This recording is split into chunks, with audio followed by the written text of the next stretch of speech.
accessory dwelling units on available land that people can use it for Airbnb or for rental. Does that exist in Baltimore as well? Have you thought about adding that to your properties that you're renovating? Yes, we own around 23 lots in the community. Ms. Jennings is my director of real estate development, so she can really answer that question, but I think I can pull from her energy. Getting the government support, I do have to, as much as we want to blame that there's not enough support, I think it's our responsibility to find all that's out there. So we have taken land, and we own the land. We've asked the city to give us this property. So now that we have it, we're going to hurry up and build on it, make it available for first-time home buyers. How are you working with the PSO project as far as what's coming there in the neighborhood, massive redevelopment, and with the Centennial Trip project, as far as balancing what's expected at the PSO development as well as Centennial?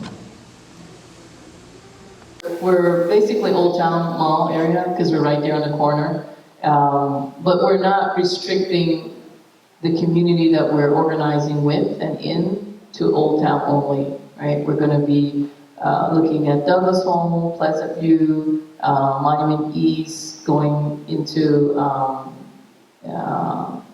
even as far as, say, Middle East, Madison East End, maybe Clifton a little bit, and certainly Perkins Home area. So we're working also with Change for Real, which maybe you're familiar with if you're in that area.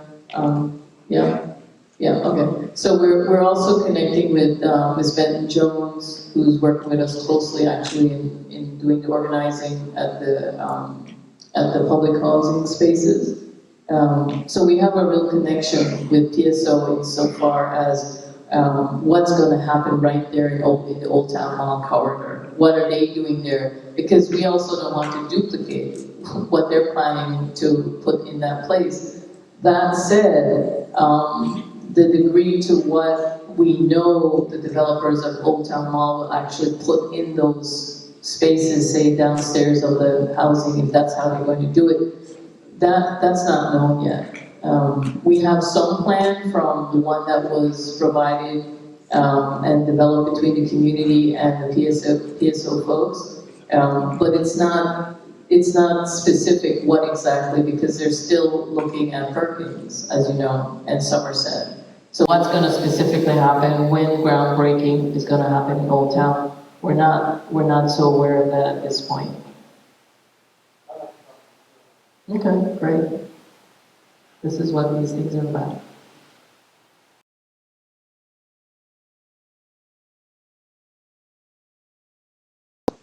So maybe start getting their hair done. So that's been shown that they have to make financial decisions. I don't usually see that type of operation in home buying workshops at all. What do you think? Well, I can agree there's a huge need for financial literacy in our community, and it's bigger than, we can ever attack. But in our first-time homebuyers program, first it's an overview. It's a one-day session from 9 to 3, and so you get the overview. And then we offer financial literacy through our year-round youth programs. We connect families to it. When we do summer camp, for example, with 150 kids, their parents are required to come to orientation. And when they come to orientation, they get more than a summer camp preview. They get opportunities to walk into workshops on financial literacy. Once you meet with once you go through our class, then you go one-on-one with one of our HUD-certified housing counselors. They're going to give you the credit coaching, lead you in the direction, so that if it takes you 2 years before you're prepared to become a homeowner, our counselors will make sure you're ready. So we do workshops by, Skype. So we're doing everything we can to reach the community, but one of the things we learned is you actually have to knock on doors, as we do on a regular basis, and inform people of what's going on. A lot of people, I'll just give you this quick example. We fixed this one block, had a big trash problem. We fixed the problem. We knocked on doors, we got the whole community involved, they cleaned the community, they kept it clean, they built a park, they kept it clean. Then they moved out. And a new group of people came. So we had to start all over. And that's the same thing with financial literacy. You have to keep going at it. It never ends.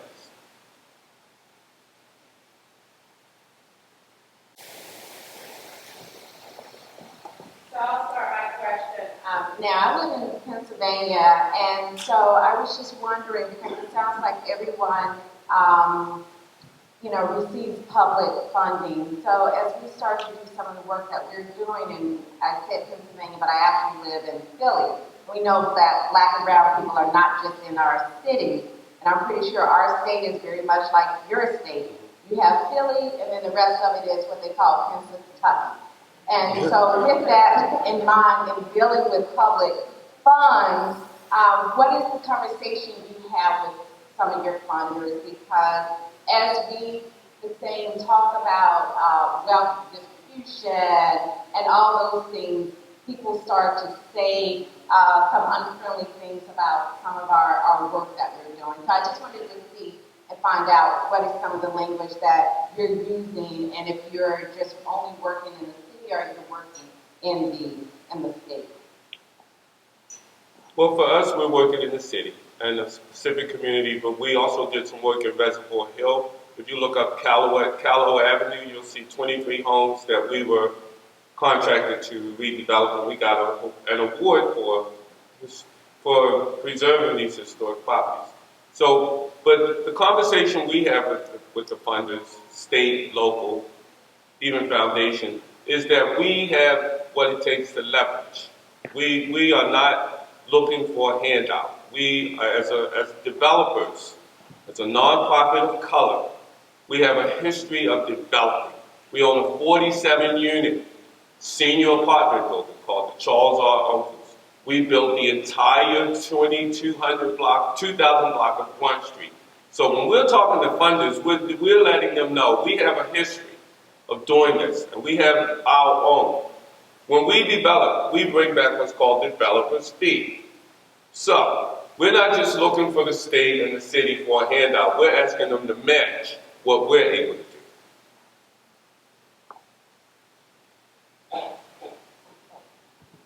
do. So just quickly, what we're doing at this point is city, because we're starting where we're at, right? But certainly as you might note on our website, we clearly say we're starting with where we're at, and we anticipate that this is going to function so well that it's going to spread across the city and outside the city into Maryland and beyond. Just like how there's an example in Portland and there's an example in San Diego, it just takes a lot of time and effort because you're shifting the norm, right? You're saying low-income people can be investors and landholders, even though they don't actually own their home. So that's like a completely paradigm shift of value, ideology of what America grew up on. But we have 2 data points already. And Baltimore is going to be the 3rd data point, and we're innovating on it in that we're going into public housing spaces. The other 2 places weren't working with public housing places. So we're saying and they didn't do housing. So we're innovating and bringing housing into it, because this is a way I think we can show asset maybe in a quicker way, because you can redevelop and you can sell. And so that return on investment into the person's pocketbook might actually invite their families to maybe think about investing instead of buying a handbag. Like, maybe I'll put that $10 into this thing because at the end of the year they got this much back from their investment. So we're certainly not holding this into the city. We're just starting where we're at. And finally, in DC, I mean, we are a city, so it's really no state to talk to. But as it relates to our community, our equitable development investments, all of that money has come from foundation dollars. None of that money is coming from the public. And so we have raised $57 million already that's going directly into the community. That's almost a 1-to-1 match for what it's going to cost to build the bridge. And I think what's been attractive to a lot of the funders is this multi-sector approach that we've taken.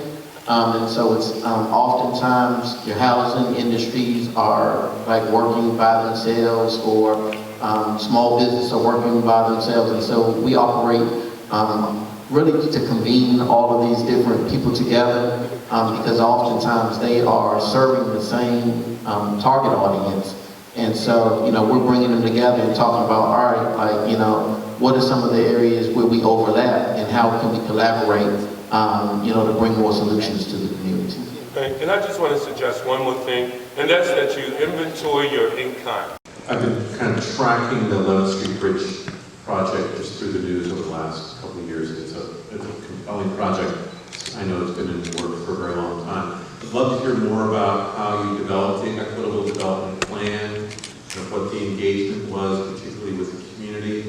And I know you talked about kind of the primary focus on being east of Anacostia, but I think my impression of Ward 6 is it's not, there are pockets that are wealthy, but there are pockets that kind of require the same kind of equitable development focus as well. I'd love to hear more about that as well. So in terms of the community engagement process, there were a number of sessions to invite stakeholders to the table. As we talk about that, like, it's important to make sure, one, that you had as many voices as possible. So having those initial one-on-one conversations, finding out who were the champions in the community, finding out who were the nonprofit organizations, the faith-based organizations that have been doing great work in the community over time, and then finding out from them who else should be at the table, so that we could be as inclusive as possible when we're inviting people, looking at municipalities that needed to be there, community residents, community-based organizations, school leaders, all of those people, that it was really going to be important to just be a part of the process from the very beginning. And when they were brought together, they were pretty much broken up through 4 different topic areas: workforce, small business, arts and culture, and housing. And then those different people, came up with strategies amongst those 4 different work areas. As it relates to the Ward 6, Ward 8, you are correct, where there is, it is, while Ward 6 is very affluent, there is, so just in the 1 mile radius around the park, there's a $450,000 difference in the median value of homes between what's going on in Ward 6 and what's in Ward 8. Now, as I say that, in Ward 8, in that 1 mile radius, you probably can't walk into a turnkey home for less than $450,000. And so that's at the low end. So, I mean, we're talking about how expensive it is in DC, for home ownership now. That's one conversation. But to your point, the highest percentage of public housing is actually in Ward 6. And so while a lot of our programming, a lot of our time has certainly been invested into Ward 8, and mainly because that's been an area that has been historically neglected, we are still inclusive to include a lot of the folks from Ward 6. Even with our, we have tenants' rights workshops. The question is, does Baltimore have such a program? And if Baltimore does, to me it seems that the collaboration of using those funds for first-time home buyers, let's say an example of $80,000, and you give $150,000 market price for that home. You're talking about now a vulnerable resident looking at a first-time mortgage of over $70,000. And also coming in on top with $100,000 equity. Is there such a program in Baltimore that helps to further advance, the real estate wealth building for a vulnerable resident? That's a very good question. The answer is there's not enough, but there are programs. And when you go through, Baltimore has the Live Where You Work program. They have a Bacon and Value program. The best thing about it is once you get the housing counseling training, they will lead you to different resources. I remember I went to closing with this one lady who came into our program, and she went home and did her homework. She ended up purchasing a home from us, and when it was time for her to come to the table, she was required to bring $1. She'd get her homework. She had this much money coming from here, and I live where you work, and she added it all up, and all she was required to bring to the table was $1. So I think the answer is there, the resources are there. It's about how do you get this to the people. You know, even the mayor's office, if you were to challenge yourself as the mayor of a city, you might have $20 million. But if you get on the news and say we got $20 million and 20 million people show up for it, you're in trouble. So it's about, you need to know this stuff, the community needs to know this stuff. So it's our job to get out there and tell them, because they can't announce it like that. You know what I mean? We have to announce it. So yes, the answer is yes, not enough. But if someone were like Miss Peace, this lady who I know, they would do the research and they can find the resources. And I love the point about the program. The acronym is HPAP, and it is an amazing resource for people that are interested in purchasing homes in DC. But what we have been finding through our home buyers workshop is, although that $80,000 is amazing, there are restrictions in terms of being able to use that money if you have to purchase a home and you have to use monies towards renovations. And so what's happening in DC right now, there is a limited inventory for homes that can be purchased without renovations with that $80,000. And so what we've been, to your point, it's about, we've had to really look at innovative ways so that, we can use those resources. So the Community Land Trust, it's called the Douglas Community Land Trust, has entered into conversations with MANA, which is the people who host our home buyers workshops, to say, hey, what we can do is also offer some subsidy in order to do the renovation, so that these people that have the HVAC can still take advantage of the HVAC program. And in addition, because it's going through the Community Land Trust, these are going to be homes that are going to be permanently affordable. Renovation, but it looks at major renovation, kitchen, bathroom. So you probably want to look into that to update, your information on the HVAC program. Yeah, I want to make a comment to the audience. Then I'm going to just piggyback on borrow these things you said about the DC market. And one of the uniqueness about the challenges of Washington DC, it's only a 10 by 10 square mile land mass.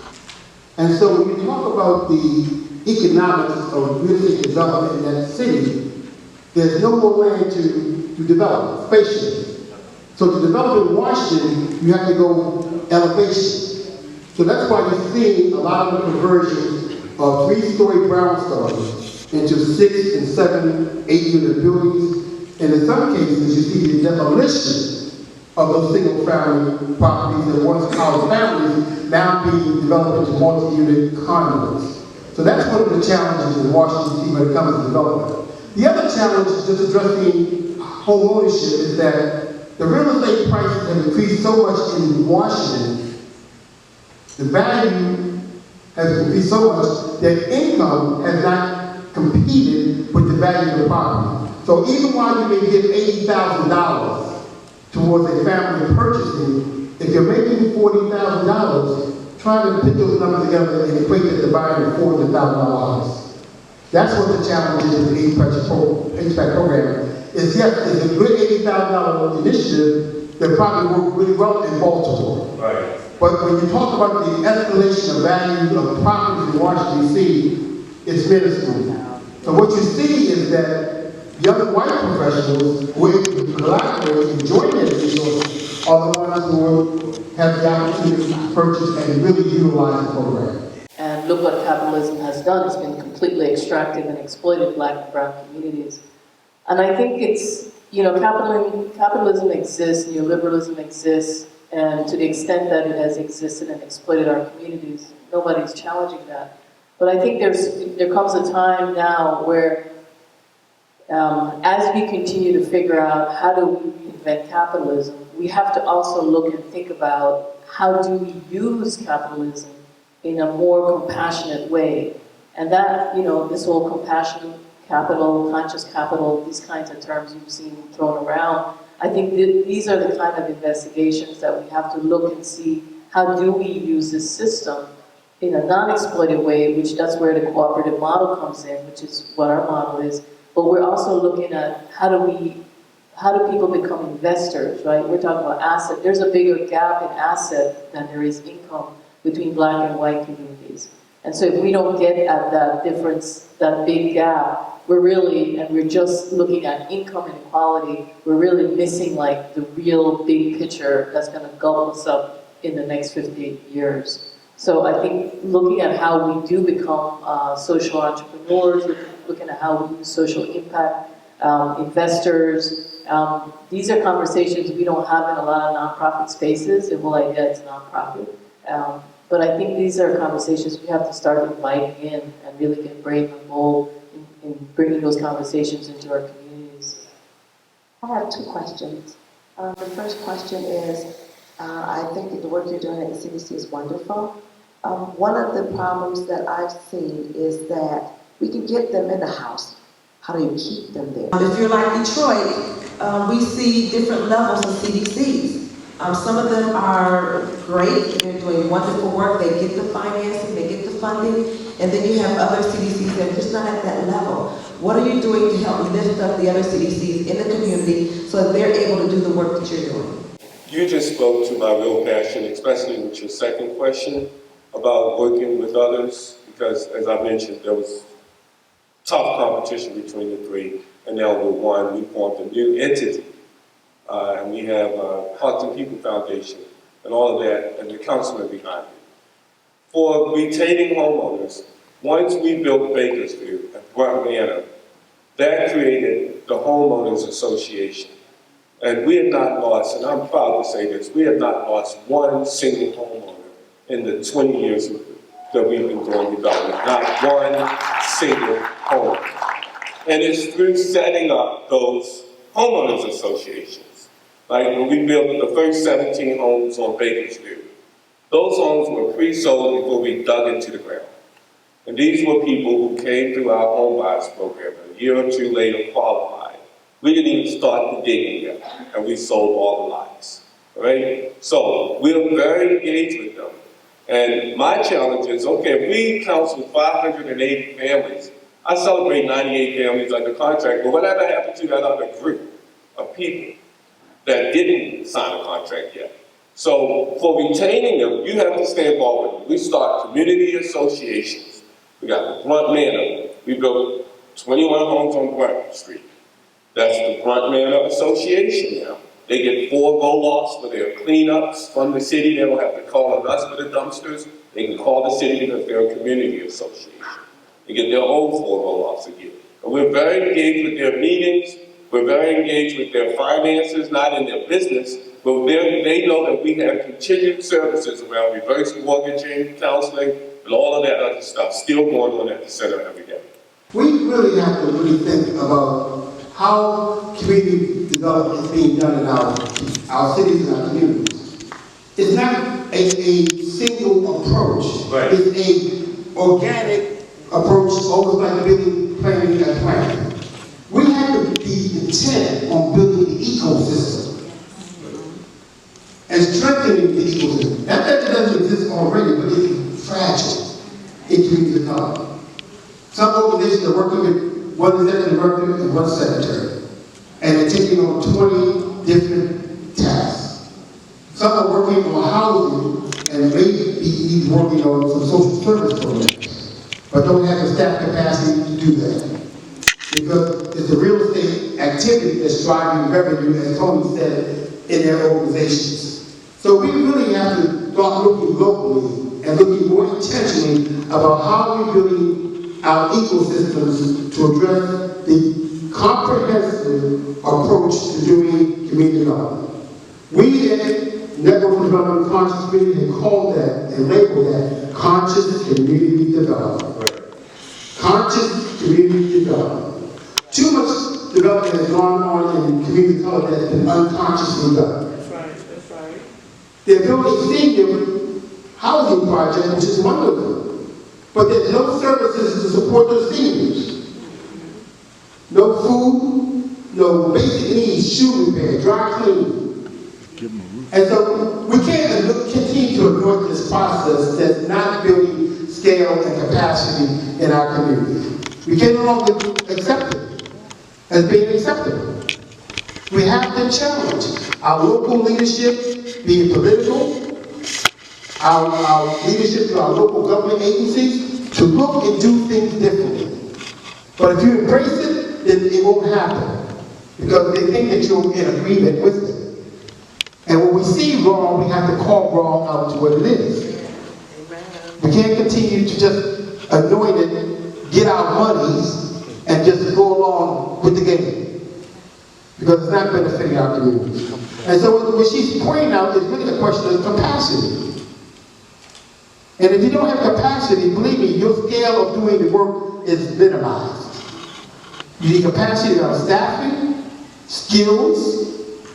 So the question I asked yesterday, and I asked again, when you came here to this symposium, did you think of bringing someone else from your organization with you? Because you can't be the houses of information by yourselves. That's not the way you grow your organization. And sometimes you have to step back at the opportunity and allow your other staff persons to take advantage of the opportunity. See, that's the spiritual work that we talk about doing. And so I hope as we continue to progress and go through the day, that you take some of this away. You know, one of the pieces in your program was like deepen. I really want you to really intentionally think about what have you heard in the last 2 days that could shift the work that you're doing internally. There was a question, and I really, Ms. Goldman, I really love the fact that you're working on that money piece, because that's important. Because we got to figure out how can we create monetary access to capital. We need capital to do what we need to do. And sometimes it may become from a local perspective, but I think that we need to start looking at how we build a national fund to really support the work that we're doing.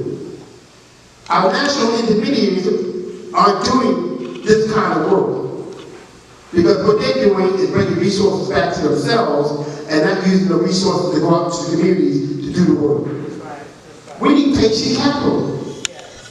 Every dollar that we borrow doesn't have the return on it tomorrow. Allow us to do the work so we can get to a point of creating return and creating that balance sheet that a community developer needs to go out and talk to a bank.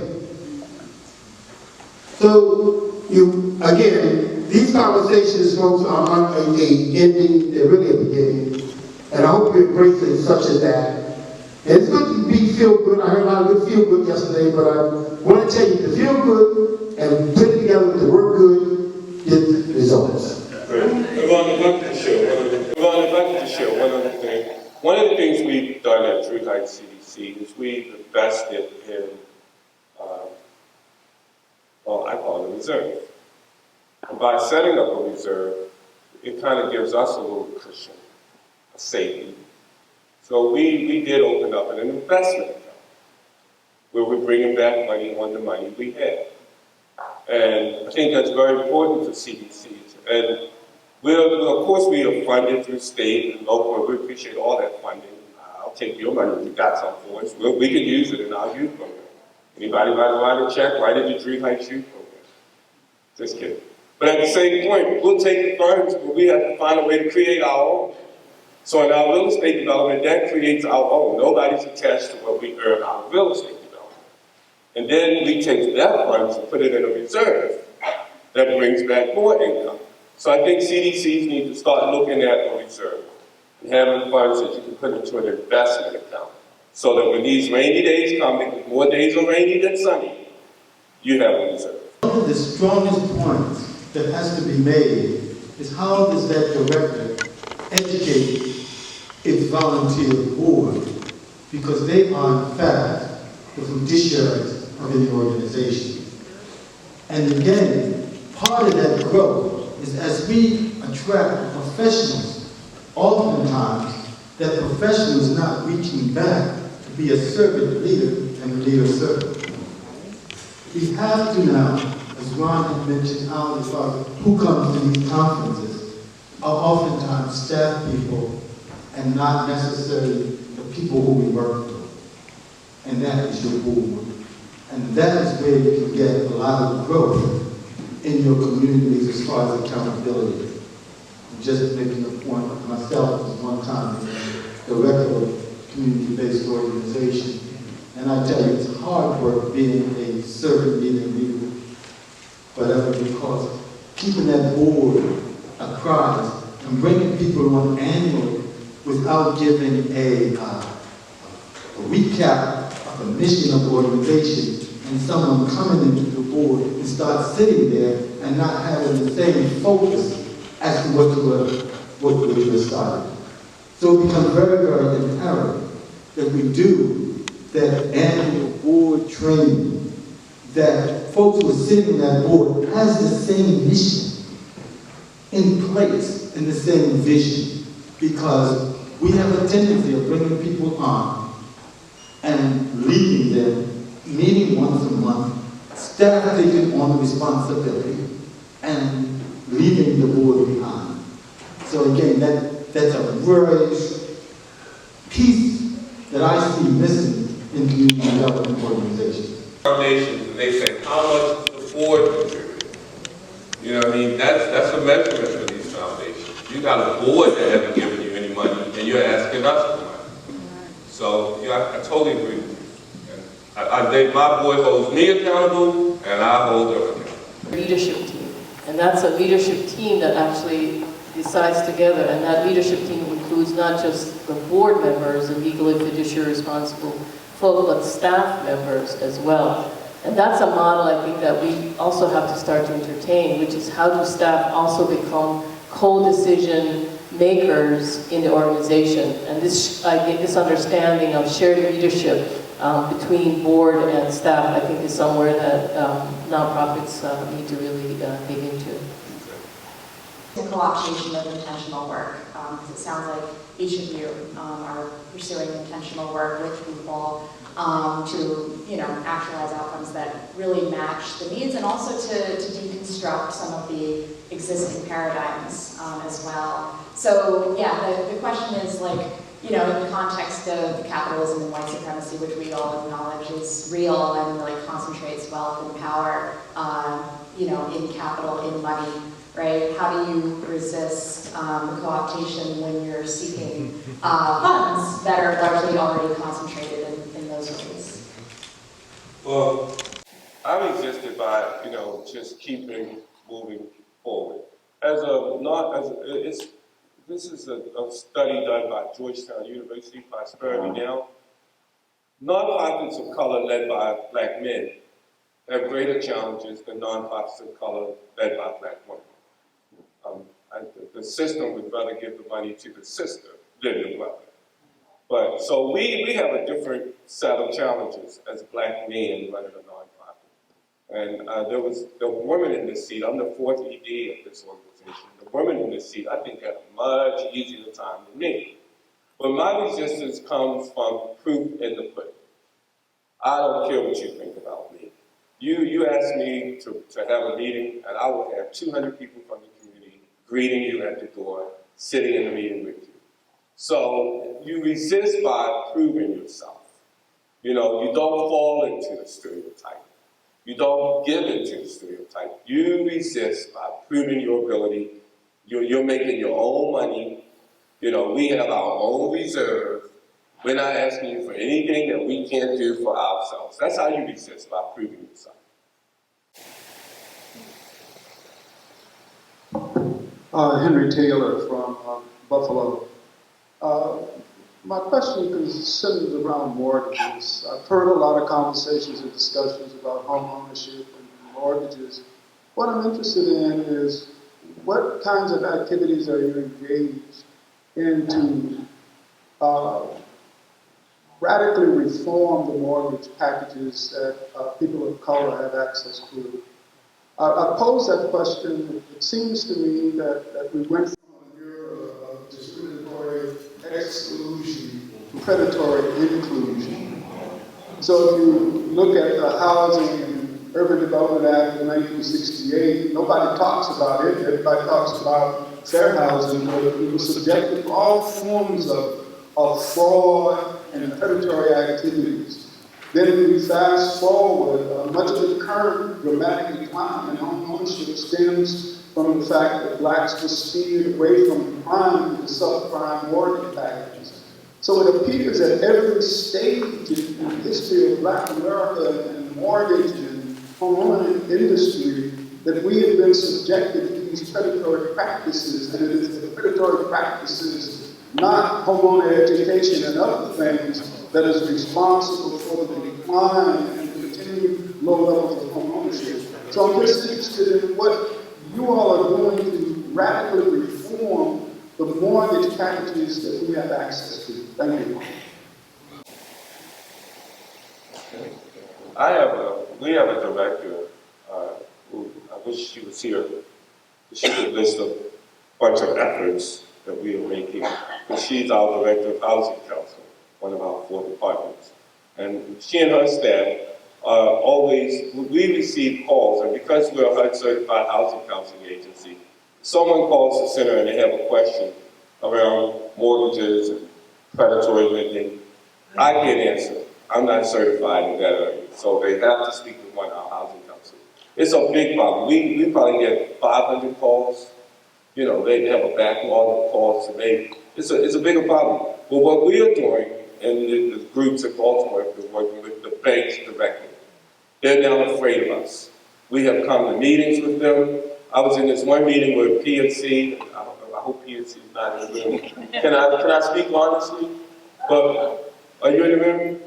Good. Well, I was in a meeting where a bank was talking about how they're going to distribute money, and this percentage will go to the Black community and 80% will go to the Hispanic community. And we were like, well, you know, Baltimore has 80% Blacks and 5% Hispanic. How did you figure out this formula for distribution? So we have to hold the banks accountable. We have meetings with the bank. Groups of community leaders meet with the banks. I'll say one thing good that I can say about a bank, State Farm. They not only bring resources to the community, but they have some good answers around helping families. And so we got to know, we can't let the chicken in the hen.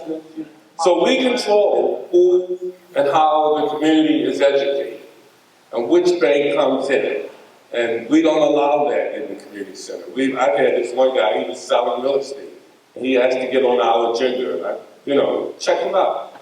No, wrong guy. So the community has to control the bank, not the bank control the community.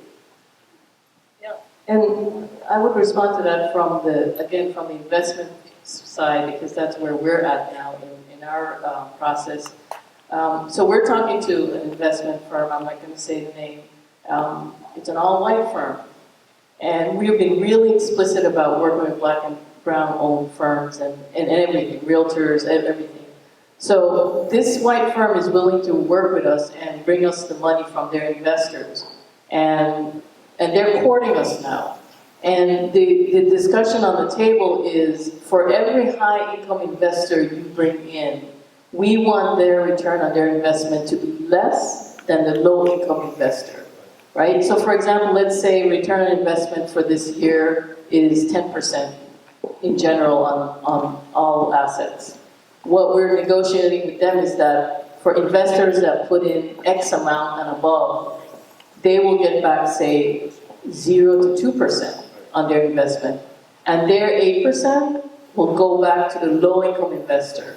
And so at the table, at the very beginning, even before we get into it, we can't let our ego drive us, oh, they want to work with us. We're having the hard conversations at the beginning, and as a group making a decision, we decided that we would let them leave if they didn't want to have this kind of conversation about how we change the return on an investment depending on the amount that was getting invested. I think we just got to be courageous, we got to be bold, and I'm not saying our ancestors weren't, But we're in a different space and time right now. White people are talking about redistributing wealth. We're telling this investment firm, if your people are really serious about redistributing wealth, they got to take it out of their pocket and expect a different rate of returns than black low-income people. Just like that. Thank you. Real quick, I had a question about cooperatives and what you see the potential and the barriers to having more cooperatives, owner cooperatives, purchasing cooperatives with nonprofit and CPC members, and what the space is for that. For cooperatives, you mean in what form of cooperative? Where the members are actually nonprofits, but we're talking about an ecosystem and self-sufficiency, like what's the potential? Right. If I understand the question, I think you're asking about how we in a cooperative with other groups, or how the people own what they own. I'm not sure. A small-scale example might be like the CPA, the consumer life, where, like, for example, Xeroxing services are being purchased by schools and faith communities. And I'm wondering, like, at scale, as you're owning property, like, could the members be other CDCs and other nonprofits? Like, what's the potential for kind of scaling that and building power and self-efficiency? Right. So that's exactly where we're heading.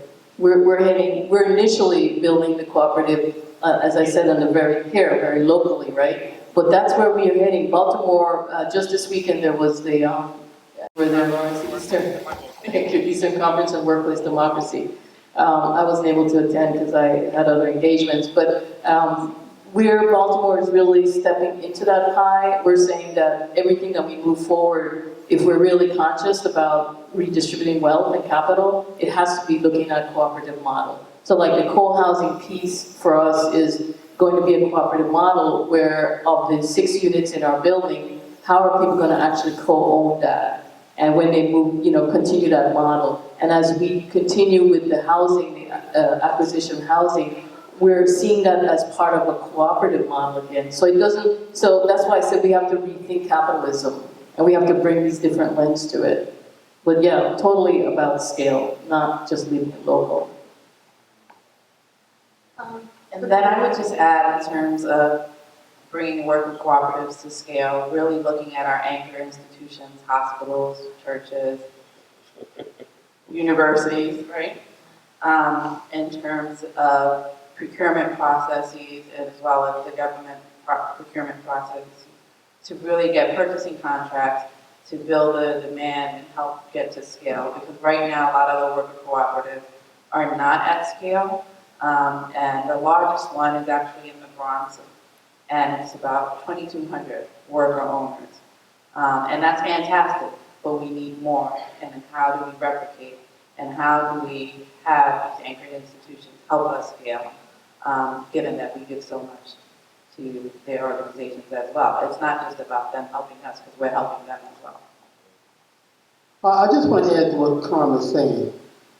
For those of you who are doing work and you have opportunities to secure vendors, think about how you and who you give the opportunities to. Because those opportunities can either go outside the community or be used to come back into the community to create growth. And so sometimes, and I said earlier, we can be almost we're working to our detriment. Because if we're not creating inclusive economies around our opportunities, and don't look at your opportunities being small. Working with those small vendors, because those small vendors are sometimes people who are hire your community residents. But if you bring in folks as contractors, and they're not hiring your local residents, if they're not investing in your organization, I'm quite sure many of you don't ask them for money. And I'm just making an assumption, but I guess that. And they're just doing the deal and leaving without leaving some equity there, then we're working against our best interests. So again, we have to really take a look at ourselves internally. Have this conversation with your board and with your staff in terms of how you're creating your own equitable platform internally. Because otherwise, those extractive economies aren't building the worth and the network that we need to have in our communities. So there are ways we can work intentionally to ensure that we are using resources to our best and not to our detriment. That's so correct. I just want to say one thing quickly. We're 100% minority women contractors, minority and MDE, WDE, 100% across the board. Our printing services, our internet, IT services, 100% minority contractors. And I think that's intentional.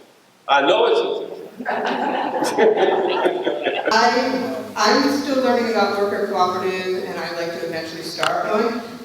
But I did also attend the conference this past weekend, and I just wanted to bring a financial model to people's attention that they might not be aware of. Now, this is more for worker cooperatives, but so if you were going to set up a worker cooperative, you could probably use this sort of outlet, or you could also look at, well, I want to make sure that all my financing consciously revolves around all Black and Brown communities or money from Black and Brown people or Black and Brown organizations. So the model that I'm talking about that you could sort of use as a thing is the Baltimore Roundtable for Economic Democracy, BRED, actually funds worker cooperatives with worker cooperative funds. So now my point is take the money and figure out how to create a coalition so that you're taking money literally from where your consciousness is and where your values are and putting it where your values are. So the Baltimore Roundtable for Economic Democracy is a member of the financial cooperative catalyzed by the working world. So in other words, there's a whole bunch of these little organizations like BRED that work together to make sure that they fund other worker cooperatives and their work. I want to thank everyone for the wonderful questions we got today. And I want to thank this wonderful panel with their patience. They were only supposed to be there for an hour, and they ended up being there for 2.5. So we appreciate them throughout the day for the other moderators. All right, I want to thank everyone for the wonderful questions we got today. And I want to thank this wonderful panel with their patience. They were only supposed to be there for an hour, and they ended up being there for 2.5. So we appreciate them throughout the day for the other moderators for the afternoon sessions, and for you, we will be adjusting the schedule so that we make sure we get everyone out of here by 4 o'clock. Because I know you have airline, bus, whatever way you're traveling. I did just want to make one note to piggyback on what Ron said this morning about the NDCC, about volunteers.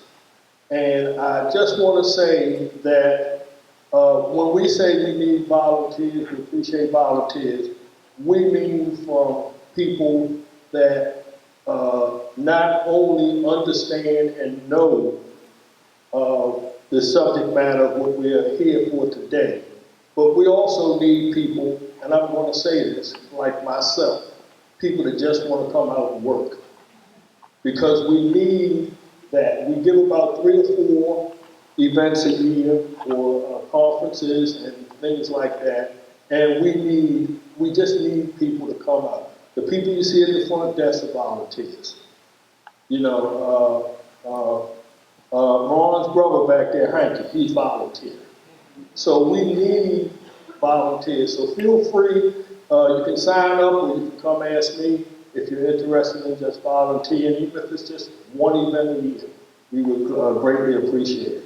Also, many of you have come to me and asked me about a brochure. We no longer have any printed brochures, but we'll be starting a list at the registration date that if you want an electronic copy, you can sign up and we'll get you an electronic copy of the brochure. So like I said, we're going to rearrange the schedule. After lunch, we'll come back and give you that time. But right now, I want to ask Reverend Judith. Oh, excuse me. Just one other thing. You see, there's a... I just want to give our panel another round of applause, please. So I'm here to I'm here to prepare us for our luncheon. And because I am honoring all of you, regardless of what your religious affiliation is, we're going to do something called centering, where we'll take some deep breaths and just allow this wealth of information that's come to us to find its perfect way somewhere within you. So if you don't mind, would you close your eyes?